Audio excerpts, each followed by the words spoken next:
इस प्रकार लिंगेश्वर महादेव अर्थात स्वयं महादेव जी के प्राण लिंग का निर्माण हुआ। जिस स्तोत्र का पाठ अभी आपने सुना उसे लिंगाष्टकम स्तोत्र कहते हैं।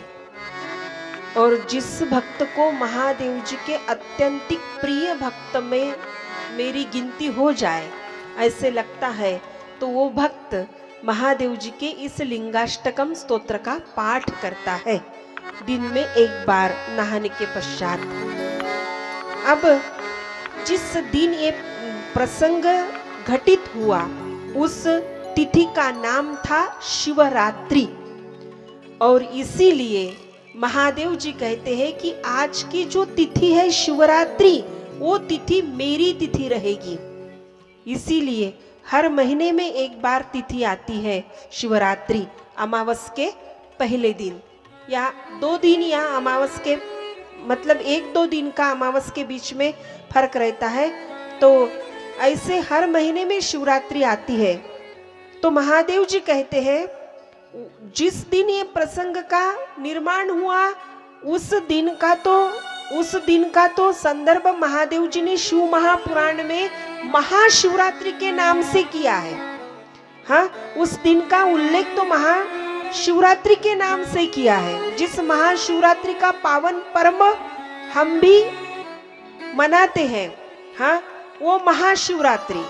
अब महादेव जी कहते हैं कि हर मास में ये शिवरात्रि आती है और हर मास में आने वाले ये शिवरात्रि में जो कोई भक्त मुझे प्रसन्न करना चाहता है तो वो शिवरात्रि मेरी तिथि रहेगी, मेरी खुद की तिथि रहेगी। इस शिवरात्रि में दिन में 24 घंटों में एक बार भी अगर मेरा भक्त मेरे पास आकर उसकी मनोकामना बोल दे तो मैं उसे प्रसन्न होऊंगा। ऐसे महादेव जी आशीर्वचन सुनाते हैं। महादेव जी महाशिवरात्रि के विषय में कहते हैं कि आज का दिन तो पावन पतित दिन है जिसे महाशिवरात्रि का उत्सव मनाया जाएगा। इस महाशिवरात्रि के पावन पर्व में रात के 4 प्रहर जो भी कोई मेरा अभिषेक करेगा उसके ऊपर मेरी विशेष कृपा रहेगी। अब आगे सुनिए क्या क्या कहते हैं महादेव जी। अब 4 प्रहर महाशिवरात्रि के रात को जो कोई मेरा अभिषेक करेगा प्रपंच को थोड़ा सा भूलकर मेरे पास आकर 4 प्रहर तक मेरा अभिषेक करेगा उसके ऊपर तो मेरी विशेष कृपा रहेगी। लेकिन किसी भक्त के पास अभिषेक करने के लिए समय नहीं है तो वो मेरा भक्त मेरे पास आकर बिल्व पत्र अगर चढ़ा दे, मुझे त्रिपुंड गंध अगर लगा दे, मुझे चंदन अगर लगा दे, बिल्व पत्र अगर चढ़ा दे, 1 लोटा जल अगर मुझे चढ़ा दे तो भी मैं प्रसन्न हो जाऊंगा। इसीलिए तो 1 लोटा जल पूरी समस्या का हल। हाँ, ये तो आज से ठान लेना है आपने। समस्या का हल अगर पाना है तो 1 लोटा जल महादेव जी को चढ़ाना ही चढ़ाना है। महादेव जी इससे भी आगे सुनिए क्या कहते हैं। अब 1 लोटा जल का प्रबंध भी नहीं कर पाया मेरा भक्त कोई रहता है तो 1 लोटा जल का भी प्रबंध उससे नहीं होगा।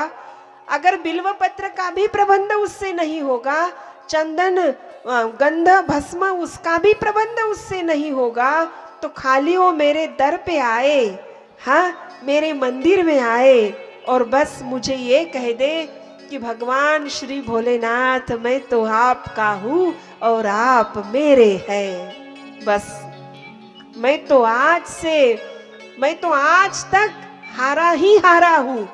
हाँ, बस वो मेरा भक्त मेरे दर पे आए, मेरे मंदिर में आए और मुझे इतना कह दे कि मैं बाबा बहुत हारा हुआ हूँ, मैंने तो बहुत झटके खाए हैं। हाँ, जग ने जीत लिया मुझसे, मुझे जो भी लगे प्यारा। हाँ, बड़े सुंदर शब्द है। मुझे बहुत भाते हैं ये शब्द। जग ने जीत लिया मुझसे, मुझे जो भी लगा प्यारा, मैं सबसे हार, ऐसा कोई तो भी है, हाँ, मैं सबसे हार गया। तो ऐसा है भूला भटका कोई नैराश्य जिसके मन में है, ऐसा हारा हुआ भक्त अगर मेरे दर पे आए और उसका शीश अगर मेरे सामने झुका दे, बस उसका शीश अगर झुका दे, ना एक लोटा जल, ना गंध, ना अक्षत, ना कोई बिल्व पत्र की झंझट, ना कोई त्रिपुंड की झंझट, ना कोई प्रसाद की झंझट, बस वो मेरे दर पे आए और ऐसा कह दे कि बाबा मैं तो हारा हूं। बस अब सबसे हारने के बाद बाबा भोलेनाथ मैं आपके पास आपके दर पे आया हूँ, बस एक दिन जीतूंगा ये तो विश्वास है, क्योंकि आज मैं आपकी कृपा से आपके समक्ष खड़ा हूँ। बस मुझे जीतना है अब आपकी कृपा से। भोलेनाथ मैं आपका हूँ और आप मेरे हैं। हाँ। बोले शिव शंकर भगवान की जय। हारा हूँ बाबा पर तुझ पे भरोसा है, जीतूंगा एक दिन ये कहता है। हारा हूँ बाबा पर तुझ पे भरोसा है, जीतूंगा एक दिन मेरा दिल ये कहता है। मेरे मांझी बन जाओ, मेरी नाव चला जाओ, बेटे को भोलेनाथ तुम गले लगा जाओ। हारा हूँ बाबा पर तुझ पे भरोसा है, जीतूंगा एक दिन मेरा दिल ये कहता है। हारा हूँ बाबा पर तुझ पे भरोसा है, जीतूंगा एक दिन मेरा दिल ये कहता है।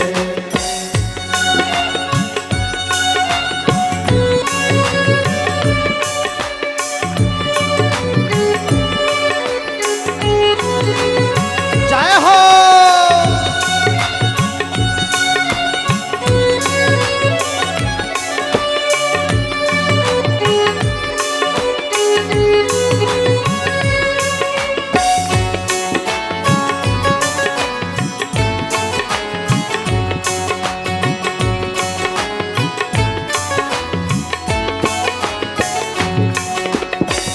मैंने सुना है तू दुखड़े मिटाता, बिन बोले भक्तों की बिगड़ी बनाता, बिन बोले भक्तों की बिगड़ी बनाता। मिलता न किनारा है न कोई सहारा है, मिलता न किनारा है ना कोई और सहारा है। हारा हूँ बाबा तुझ पे भरोसा है, जीतूंगा एक दिन मेरा दिल ये कहता है। जय हो।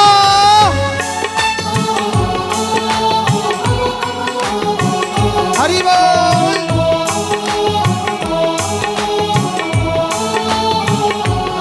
तालियों के साथ हो जाए। हरि बोल।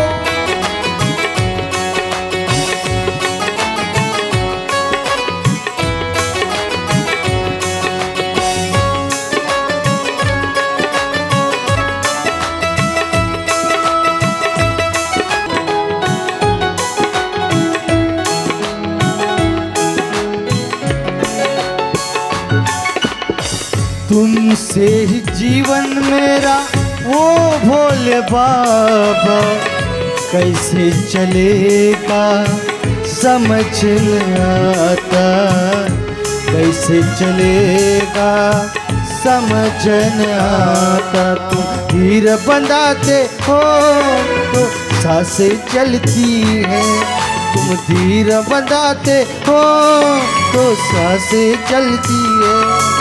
मुझे समझ न आता है मेरी क्या गलती है। हारा हूँ बाबा पर तुझ पे भरोसा है, जीतूंगा एक दिन दिल मेरा कहता है।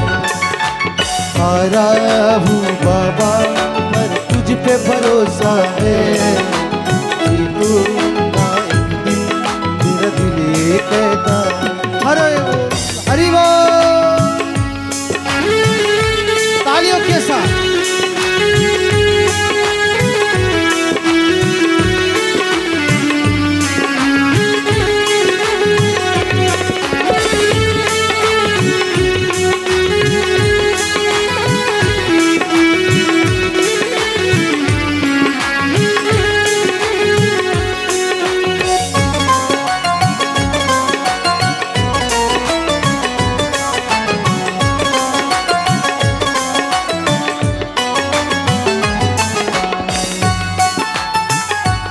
जय हो।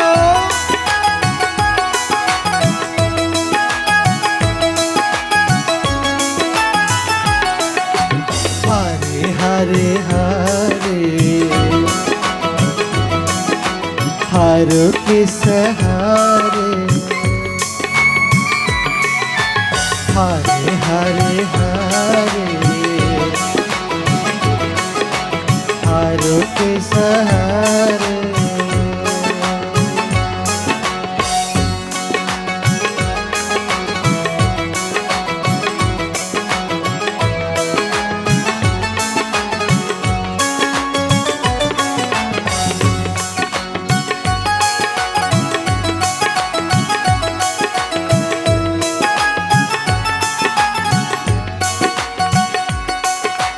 हारे हारे हारे, हारों के सहारे। हारे हारे हारे, हारे हारे हारे, हारों के सहारे। हारे हारे हारे, हारों के सहारे। हारे हारे हारे, हारों के सहारे। बोलिए शिव शंकर भगवान की जय। तो इस प्रकार महादेव जी स्वयं कहते हैं कि कोई भक्त दर दर के धक्के जिसने खाए हो, ऐसा कोई भक्त अगर आता है और मेरे दर पे आकर शीश भी झुका देता है और मुझे कहता है कि भोलेनाथ मैं आपका और आप मेरे, तो भी मैं उस भक्त के ऊपर कृपा करता हूँ, तो भी मेरी भक्ति का फल वो भक्त प्राप्त करता है। अब ये तो शिवरात्रि की तिथि की महिमा हो गई। अब लिंग की स्थापना विधि, परात्पर श्री सांब सदाशिव स्वयं प्राणलिंग की स्थापना विधि बताते हैं। कहते हैं कि इस लिंग की स्थापना तुम कहीं पर भी कर सकते हो, कहीं पर भी पूजा विधि कर सकते हो। दो प्रकारों में इस लिंग की स्थापना कर सकते हो, एक चल मूर्ति और दूसरी अचल मूर्ति। चल मूर्ति अर्थात अपने साथ जिसको लेकर जहां भी जाते हो अपने साथ लेकर आते हो, वो है चल। और एक है अचल, जो स्वयंभू लिंग का दर्शन हम करते हैं वो अचल है। हाँ, लिंग के दो प्रकार आते हैं, एक डमरू लिंग और एक शक्ति लिंग। एक डमरू लिंग अर्थात जो मार्केट में हमें मिलता है, हाँ, नीचे का भाग जैसे डमरू के जैसा होता है, और शक्ति लिंग जो स्वयंभू होता है। अब इसमें चल अचल ऐसे दो प्रकार की स्थापना हम कर सकते हैं। अब ये शिवलिंग कितना बड़ा होना चाहिए? अब मंदिर में अगर शिवलिंग की स्थापना करना चाहते हो तो उसकी ऊंचाई में कोई मर्यादा नहीं, जितना ऊंचा बना सकते हो उतना ऊंचा बनाओ। लेकिन घर में अगर इस शिवलिंग की स्थापना करना चाहते हो तो घर में कम से कम इस शिवलिंग की ऊंचाई 1 अंगुष्ठ जितनी बड़ी होनी चाहिए। एकाध ऐसा कोई शिव भक्त रहता है जिसके मन में शिव के प्रति अपार श्रद्धा है, अपार निष्ठा हो, और वो शिव को समर्पित होकर अपना जीवन बिताने का प्रयास करता है, उसका संकल्प, उसकी निष्ठा सब कुछ शिव ही है उसके लिए। तो ऐसे शिव भक्त को अगर खुद के घर में ही शिवलिंग की विधिवत स्थापना करनी हो तो उसके लिए बताया है कि 12 अंगुली जितना बड़ा होगा तो चलेगा। 12 अंगुली जितना बड़ा, कम से कम 1 अंगुष्ठ जितना, मतलब सर्वसामान्य घरों में जो शिवलिंग रहता है उसकी ऊंचाई 1 अंगुष्ठ जितनी होनी चाहिए। लेकिन फिर भी प्रपंच में होकर भी कोई साधक शिव के प्रति अपार प्रेम रखता है, श्रद्धा रखता है, निष्ठा रखता है, और उसके मन में चाह है कि मुझे शिवलिंग की स्थापना विधिवत रूप से मेरे घर में करनी है, मैं उसके पूरे नियम की पूर्तता कर सकता हूँ, तो उसके लिए शिवलिंग की ऊंचाई 12 अंगुली जितनी बड़ी, इतना शिव महापुराण में संदर्भ आया है। अब शिव क्षेत्र जिसे कहते हैं, मतलब कौन सा स्थान उचित है शिवलिंग की पूजा करने के लिए, तो सबसे पहले बताया है कि जिस जगह पे गौ माता को बांधते हो, जिसे गोष्ठ भूमि कहते हैं।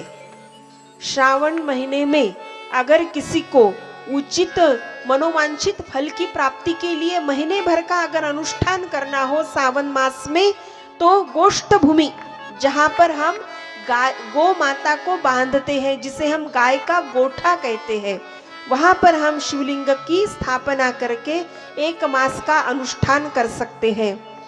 उसके बाद बताया है कि यज्ञ की भूमि, जिस भूमि पर यज्ञ हुआ है, उस यज्ञ से पवित्र जो यज्ञ की भूमि हुई है, उस भूमि पर शिवलिंग की स्थापना हम कर सकते हैं।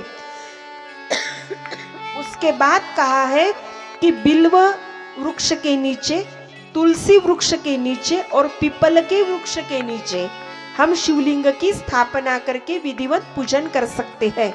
इसके पश्चात सप्त गंगा के तट पर, गंगा, गोदावरी, कावेरी, ताम्रपर्णी, सिंधु, सरयू और रेवा, इस सप्त नदियों के तट पर भी हम शिवलिंग की स्थापना कर सकते हैं। इसके पश्चात समुद्र के तट पर, समुद्र के तट पर, इसके पश्चात पर्वत की चोटी पर, शिव क्षेत्र हम सुन रहे हैं कि कहाँ कहाँ जाकर हम शिवलिंग की स्थापना कर सकते हैं, पर्वत की चोटी पर। और इसके सबसे अलग कहा है महादेव जी ने कि जहाँ पर हमारा मन रमता है, हाँ, जहाँ पर हमारा मन लगता है। सबसे महत्वपूर्ण बात तो ये है कि मन में श्रद्धा होनी चाहिए। कल सत्र के समापन के समय में जब हमने विधि कही कि ये नियम है भाई शिव महापुराण सुनने के, तो परम आदरणीय श्री गुप्ता काका जी ने बड़ी सुंदर बात को छेड़ा। उन्होंने कहा कि हाँ, श्रद्धा के साथ करो। हाँ, तो इसी बात का शिव महापुराण में यहाँ संदर्भ आता है कि कहीं पर भी करो, लेकिन मन में श्रद्धा ही नहीं तो कोई फल नहीं पाओगे।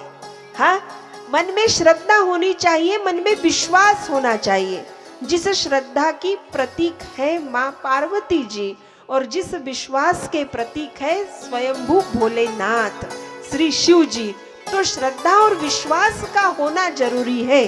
शिवलिंग की स्थापना तो कहीं पर भी कर सकते हो, लेकिन मन में श्रद्धा होनी चाहिए। अब है लिंग कैसा होना चाहिए। चर लिंग, बाण लिंग, सुवर्ण लिंग, सुंदर लिंग, स्फटिक लिंग, पारद लिंग। हाँ, स्फटिक लिंग अर्थात स्फटिक से जो बना हुआ है। स्फटिक किसे कहते हैं? हाँ, जिस बर्फ का पानी नहीं होता, हाँ, जो बर्फ नहीं पिघलता है उसे स्फटिक कहते हैं। स्फटिक की माला नाम सुना होगा ना, हाँ, शुभ्र सफेद रहती है स्फटिक की माला। एक के ऊपर एक घिसो तो चिंगारी उठती है, तो कहते हैं कि ये स्फटिक ओरिजिनल है। हाँ, ऐसे स्फटिक की अगर माला वाला खरीदते ना जाते हो हरिद्वार ऋषिकेश, तो आपको पता होगा वो बेचने वाला क्या करता है, अपन कहते हैं भाई ये कांच की तो नहीं बनी, तो वो क्या करता है, एक माला, एक मन का और दूसरा मन का माला में ऐसे घिसता है, तो अग्नि का निर्माण होता है। पूरे लाइट वाइट बंद करके शोरूम में वो दिखाता है आपको। तो ये स्फटिक की ओरिजिनलिटी का प्रमाण है कि उसमें चिंगारी निकले, उसमें अग्नि निकले। तो उस जिस बर्फ का पानी नहीं होता, जो बर्फ नहीं पिघलता, उससे बनता है स्फटिक। तो ये कोई बहुत बड़े गुस्से वाले हैं, कोई बहुत बड़े आप समझ गए, अब एक शब्द में ही समझ जाते हो आप। तो कोई जो क्या कहते गर्म स्वभाव के है, तो ये स्फटिक की माला ठंडी रहती है, तो ये पहनना चाहिए उस व्यक्ति के स्वभाव को, जिस व्यक्ति का स्वभाव ऐसे रहा, ताकि उसका दिमाग हमेशा ठंडा रहे।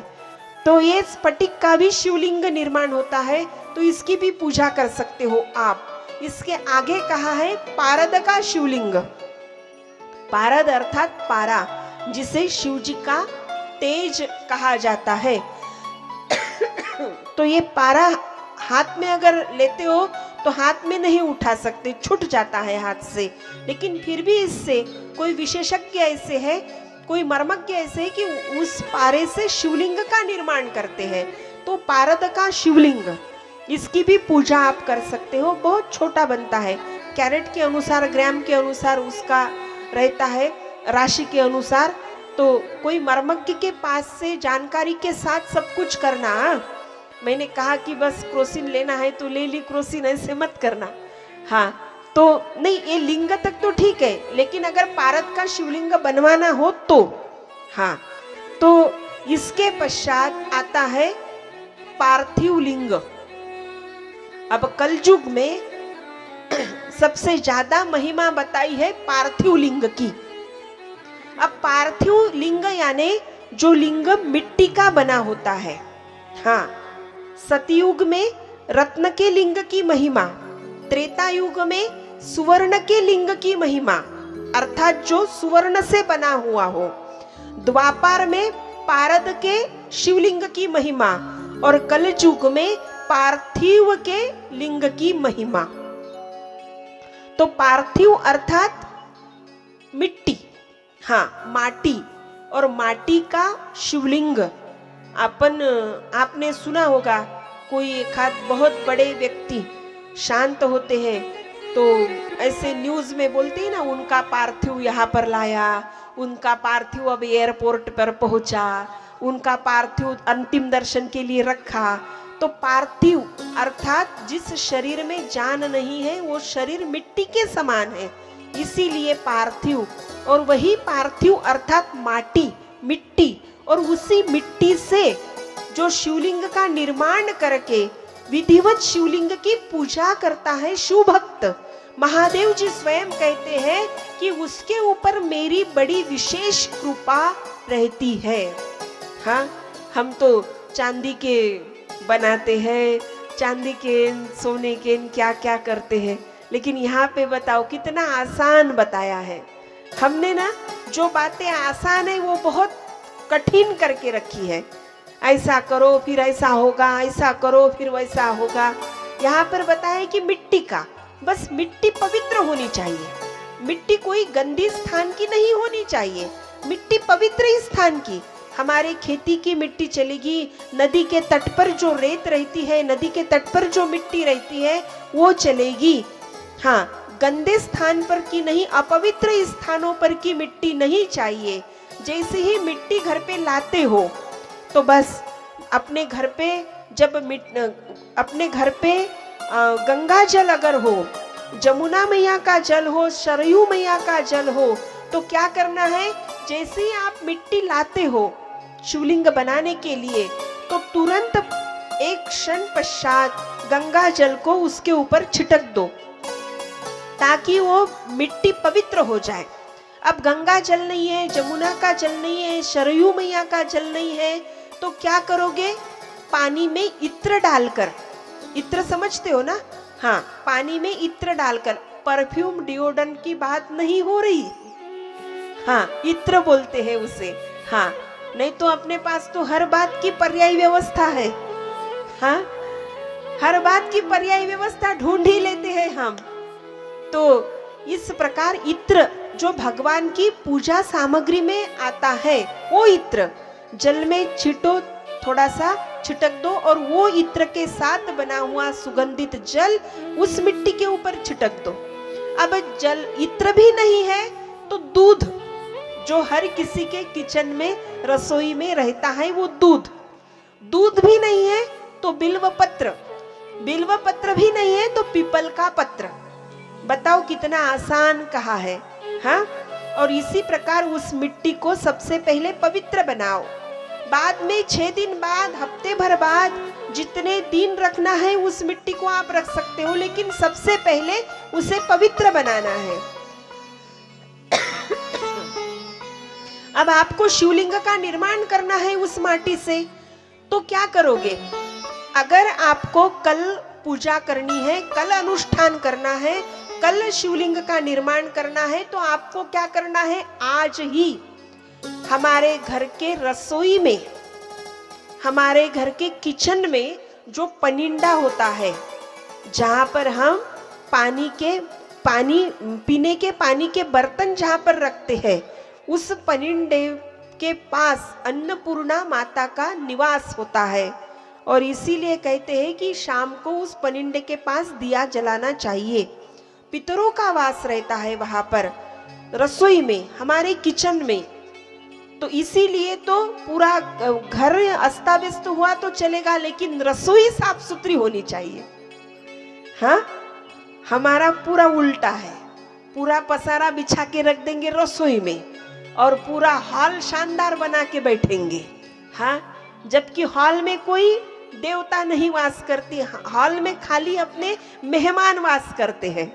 हाँ, रसोई में 24 घंटों में। अब ये तो उस घर की स्त्री के बिहेवियर के ऊपर निर्भर है कि देवता उसके घर पर कितने टिकते हैं। हाँ, शांति नाम है तो शांति के जैसा बर्ताव करे तो देवता टिकेंगे भाई। हाँ, नाम है शांति, तू घर पे फैलाएंगी अशांति तो कोई देवता आकर क्या करेगी फिर शिव पुराण। हाँ, अब इस समस्या का हल तो शिव महापुराण में भी नहीं है। हाँ, ये तो उस मकान में जो स्त्री रहती है उस स्त्री के बर्ताव पर निर्भर है कि उसके घर पे देवता कितनी देर तक रुकते हैं। लेकिन शास्त्र कहता है कि 24 घंटों में से एक बार, एक क्षण के लिए हमारे पितरों का वास, अन्नपूर्णा माता का वास हमारे पनिंडे के पास रसोई घर में होता है। तो आपको क्या करना है? एक लोटा जल, जितना भी आपको पर्याप्त है उस शिवलिंग को बनाने के लिए, तो वो एक लोटा जल वो पनिंडे के पास भर कर रखना है और उसके ऊपर एक बिल्व पत्र और थोड़े से चावल के दाने। हाँ, चावल के दाने, इसे कहते हैं अक्षत। पता है आपको कि ये चावल के दाने ही अक्षत के लिए क्यों चुने हैं? आपकी तो राइस सिटी में रहते हो आप। हाँ, राइस सिटी जिला आपका गोंदिया राइस सिटी के नाम से जाना जाता है ना। पूरे देश भर में, पूरे महाराष्ट्र में आपके गोंदिया जिले से ही राइस जाता है। तो इस बात का आपको पता होना चाहिए कि राइस का ही चयन क्यों किया, मतलब ये चावल ही क्यों चुने अक्षत के लिए। ज्वारी, गेहूं, तुअर की दाल, धान्य ही तो चढ़ाना है, अनाज ही तो चढ़ाना है, तो तुअर की दाल भी चढ़ा सकते थे, मूंग की दाल भी चढ़ा सकते थे। लेकिन चावल की एक विशेषता है, चावल की ये विशेषता है कि चावल को कितने भी कीड़े लगे, चावल के दाने में छेद नहीं होता। हाँ, चावल को कितने भी कीड़े लगे, चावल के दाने में छेद नहीं होता। और इसीलिए चावल के दाने अक्षत के भाव से भगवान के ऊपर हम चढ़ाते हैं। दूसरा एक स्वभाव है चावल का कि ये गुण धर्म से ठंडा है। हाँ, दूसरा एक स्वभाव है चावल का कि इसका गुण है, सद्गुण है चावल का कि वो ठंडा है। अब चावल पकाने वाले आप कितने ठंडे हो इस बात का मुझे ज्ञान नहीं है। हाँ, लेकिन चावल तो ठंडे हैं, ये चावल का स्वभाव है। और यहाँ पर देखो, जहाँ हम तिलक लगाते हैं वहाँ है भ्रुकुटी का स्थान। और तप करते हैं हम, जप करते हैं, साधना करते हैं, तो हमारे शरीर में दाह तैयार होता है, एक प्रकार की गर्मी तैयार होती है, तेज तैयार होता है। और उस गर्मी से बचने के लिए, उस तेज से बचने के लिए ठंडे चावल का टिक्का भ्रुकुटी के मध्य में लगाया जाता है। तो ये है चावल की विशेषता। It is the speciality of rice. हाँ हाँ, समझ लेना बात को। तो इसीलिए अक्षत, तो उस लोटे में अक्षत, उस लोटे के ऊपर अक्षत डाल दो, बिल्व पत्र डाल दो, ढक्कन रख के, ढक्कन रख के। पानी में फूल नहीं डालते, फूल के ऊपर पानी डाला जाता है, फूल के ऊपर जल डाला जाता है, जल में फूल नहीं डालते। जल में अगर फूल पत्ती डालोगे तो उसे निर्माल्य कहा जाएगा। हाँ, ध्यान देना। किसी माता को, किसी मतलब किसी स्त्री को आदत होती है, भगवान के पूजा के लिए फूल तोड़ के लाती है, बाल्टी में पटक देती है, तो वो फूल फूल नहीं रहते, वो निर्माल्य बनता है, और निर्माल्य भगवान के ऊपर चढ़ाया नहीं जाता। इसीलिए जल में फूल पत्ती जो भी है पूजा की सामग्री, वो जल में कभी मत डालना। फूल के ऊपर जल छिड़को, लेकिन जल में फूल मत डालो। इसीलिए उस लोटे के ऊपर ढक्कन रखो, उसमें थोड़े से चावल और बिल्व पत्र रखो, और आप शिवलिंग का निर्माण उस पानी से, उस जल से करो। अब कैसे करोगे? पहले आपको लिंग का निर्माण करना है। पहले आपको जो ऊपरी भाग है, जो ऊपरी हिस्सा है लिंग का, वो लिंग का निर्माण करना है। और बाद में जो पार्वती माँ का स्थान है, अशोक सुंदरी, कार्तिकेय, गणेश जी का स्थान है, जिसे जलाधारी बोलते हैं, बाद में उस जलाधारी का निर्माण आप करो।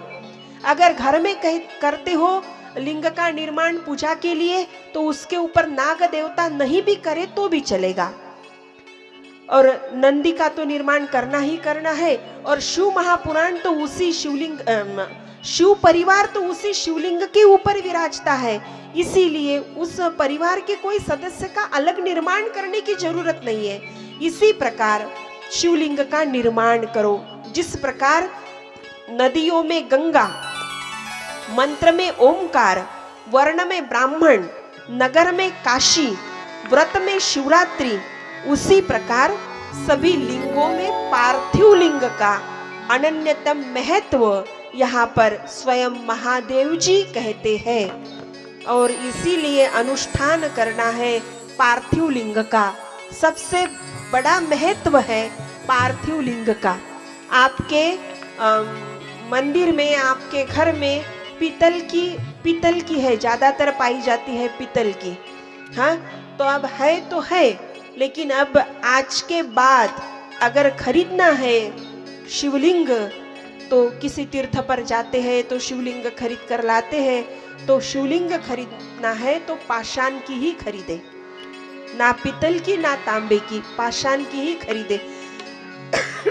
वो सबसे ज्यादा पावन है हर रोज की पूजा के लिए, हमारी नित्य पूजा के लिए।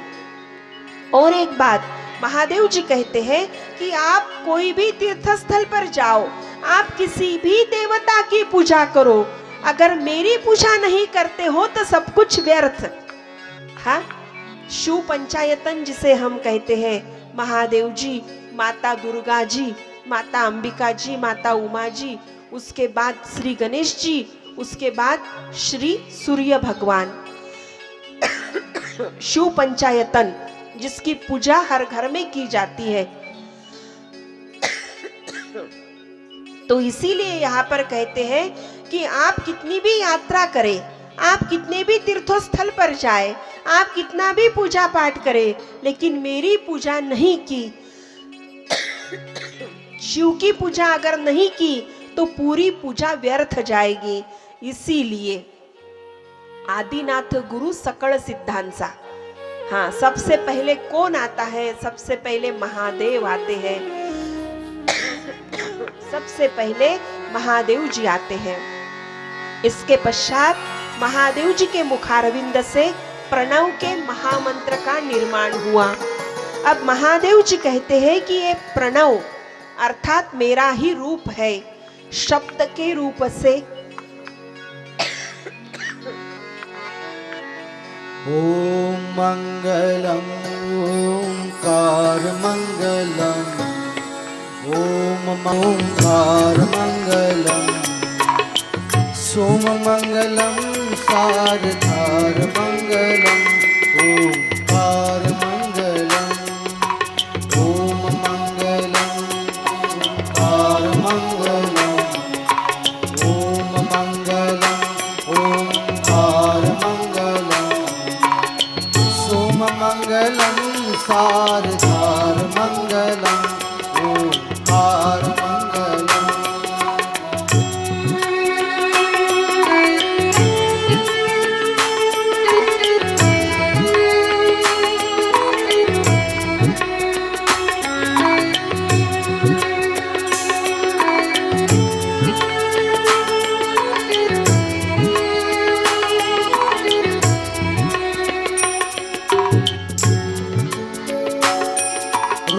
रुद्राक्षमंगलं तदाकारमंगलं रुद्राक्षमंगलं तदाकारमंगलं भुजंगमंगलं गले हारमंगलं ओंकारमंगलम् ओममंगलम् ओंकारमंगलम् सोममंगलं सारधारमंगलम्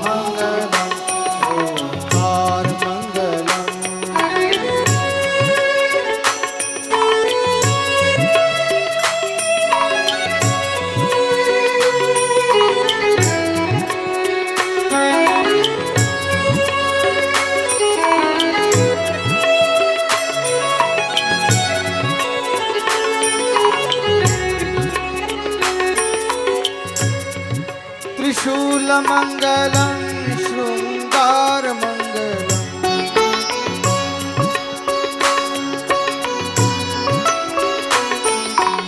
शूलमंगलं शृंगारमंगलम् अनाथ गुनाथ उदारमंगलम् ओंकारमंगलम् ओम मंगलम् ओंकारमंगलम् सोममंगलं सारधारमंगलम् ओंकारमंगलम् जय हो